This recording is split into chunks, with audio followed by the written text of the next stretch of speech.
All right, I'm going to call this one Isles of the Gentiles, or maybe the origin of the island concept, which is a volcano.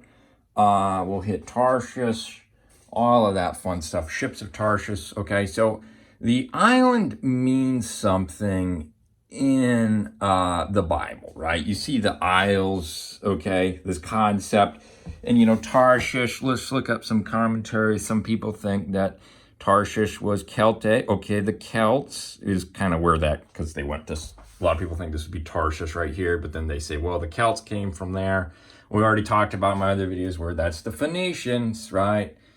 And these royal bloodlines, the Celts. And then you could also say the tribe of Dan as well. And Dan and Ephraim, guys, the 10 lost tribes, the 10 kings reigning with a whore for an hour, the 10 toes, it's all the same concept, okay, guys? You don't want to be part of Ephraim or Dan, right? So you could say also Dan went up there, Celts, same concept. But let's look at, okay, so a lot of people think, okay, yeah, Tarshish could be the Celts, and we have the ships of Tarshish and all that fun stuff, right, guys? So, I want to tackle this concept and look at the islands of Chittim or Kittim, okay, guys? It means bruisers, okay? And that's an interesting concept, the first book of Genesis, right? But I also want to talk about this concept here where the Tarshish means yellow jasper, okay, guys? And now, what you do is you look up this word for Tarshish, yellow jasper, there it is. And then, okay, yep, yellow jasper, you just click that word. It's the same, it's literally the same word, one of Japheth's descendants. Okay, guys, right there. Again, the Isle of the Gentiles, guys.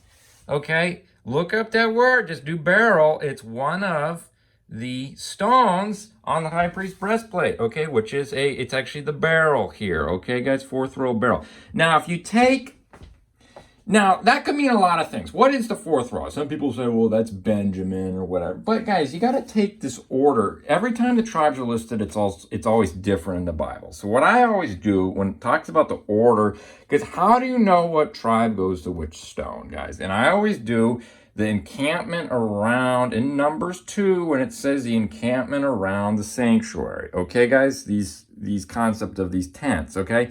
Now, and then take that with the order of the cherubs in Revelation. You got lion, ox, man, eagle. So this is going to be 3 here, 3 here, 3 here, 3 here.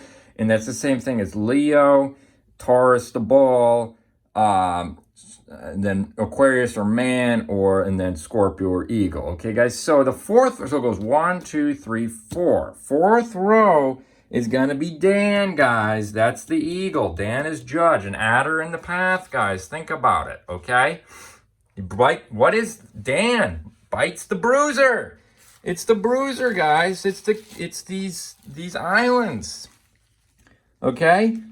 You can see right there, bruise your head, bruise your heel. Okay, so it's these islands. It's these, what I just showed you, it's this concept of this Crete or Malta, Knights of Malta, or Chittim, guys, ships of Chittim, this west concept, or the island concept, I should say. So, because you got to understand is, Isles of the Gentiles, guys, think about it. East India Trade Co., guys, this Masonic, this is the origin of the American flag. It's this Masonic concept, this Masonic venture. It's these royal bloodlines, of course. Britain, tribe of Dan, 10 toes, whatever, went around colonizing everywhere, right?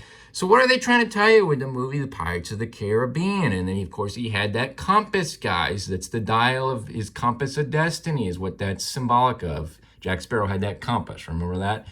So that's that whole concept of the Masonic compass, right? So now we got to start looking at what is the idea. Of course, Tubal-Cain and Vulcan is the same God. You guys, you got to understand is these names in these Bible, like it's saying the where everybody comes from, right? These bloodlines.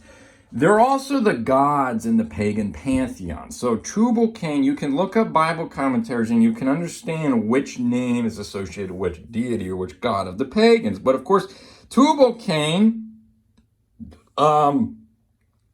was Vulcan. Okay, guys? And what is Vulcan? That's the volcano And how are islands formed? You look at all these myths about these islands, it's always about a volcano erupting. That's the concept of, that's the mythos or the concept of an island. So Tubal-Cain's crafting, with his volcano, he's crafting these islands, guys. And these islands of the Gentiles, these water beasts is what, or, you know, like the 1260, right? The Roman Catholic Church, Dark Ages, all that. It's the water beast is ruling. You see how that works? The Isles, the Tubal-Cains, the volcanoes. Okay, so that's where this concept comes from. And then you had the Phoenician bloodlines, and we've already covered that plenty in my other videos, okay? So now we can start to understand that, now look up this concept of like the tail wagging the dog or a fish in the water. What does that mean? It's the pendulum going back and forth. So it basically, what does it mean spiritually? They tell you whatever they can say to get what they want. They don't actually have any moral compass. It's just, they'll tell you it's just alternating between the white and black square. That's the dog wagging the tail. Now, what is the only animal, watch this closely, what is the only animal that moves via the tail wagging? It's a fish, okay? So, get this.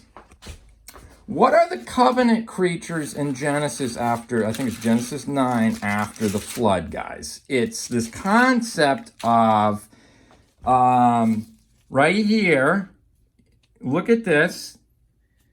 Okay, it's the king, Noah or Yahweh is making a covenant with the birds, the cattle, and the beast. Okay, guys? He doesn't make covenants with fish. There's no fish at all. Fish were not affected by the flood. Okay, so these are also the covenant creatures, lion, ox, eagle, man. Okay, but there's no fish. Now, is there a land animal that propels itself with its tail? It's a snake. It's a serpent, guys. Okay? So, now we can start to understand that a lot of people think that the snake's curse was to be on its belly and eat the dust, right? Now, so a lot of people think is look up the word for fiery serpent in Exodus, remember that plague? Or maybe it was Numbers, but either way, it's the same word for seraphim in Isaiah 6. It's a cherub or a winged snake. But you could also take this concept of this snake's curse eating the dust, guys. Could the snake, be this concept of say like a water moccasin, for example. Snakes swim in the water with their tail and they move on dry land with their tail as well. It's this concept of the pendulum, okay? Could this concept also be it's this snake coming out of the water beast, these Phoenician bloodlines, think about the rod means tribe, and then the pharaohs, magicians were also used rods, they turned into snakes, and Moses' rod also turned into a snake and ate their snakes, is you got this concept of, this is the symbolism of the Darwinian evolution, guys. It's this concept of these water Dagon fish cults coming. They have this desire, these fish people, to come onto dry land. These islands of the Gentiles, guys. There's this desire for them. That's why you have the water beast and the land beast in Revelation. So they have the desire, these fish people, to come to swim out of the water to quote unquote evolve, guys, grow legs per se, become land dwellers. The Dagon fish cult wants to come on dry land, guys. So you got to understand is the Darwinism evolution it's a reverse. Like, you know how you always see the picture of like the guy walking like this. It's actually a reverse. That's the fall. They started out as man and then they became fish people. You see that? No longer, God doesn't make covenants with fish or one-eyed cyclopses.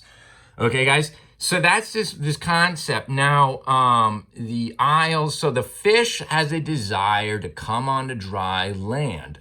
And I want to say so then that's the question of, supposedly the Revolutionary War, 1776 or 1812, all that was breaking away from King George, right?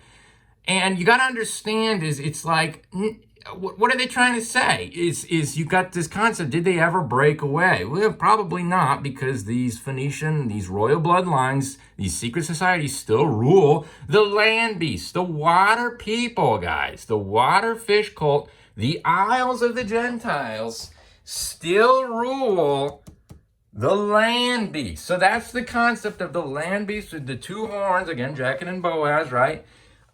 Making an image to the sea beast. So that's the concept, is these fish people, guys, want to come on dry land and they're propelling themselves. So I beg to I will go and say, you could say, well, did the serpent lose its wings, or did the water serpent come on a dry land? And that's the concept of eating dust the rest of his days on dry land. Okay, guys? So I think that's a very interesting symbolism, with the snake also move on dry land the same way they move in water, and that's wagging their pendulum tail. Hopefully that starts to connect dots. There's a lot here to uncover once you start understanding, especially like these Luciferians, guys. They're trying to tell you something with evolution. What's the symbolism? Again, they're trying to say is the fish wants to come on dry land. That's really the Dagon fish cult. The Roman Catholic Church wants to control the land, the covenant creatures. The fish people want to control these land covenant creatures. That's what's going on. More to follow.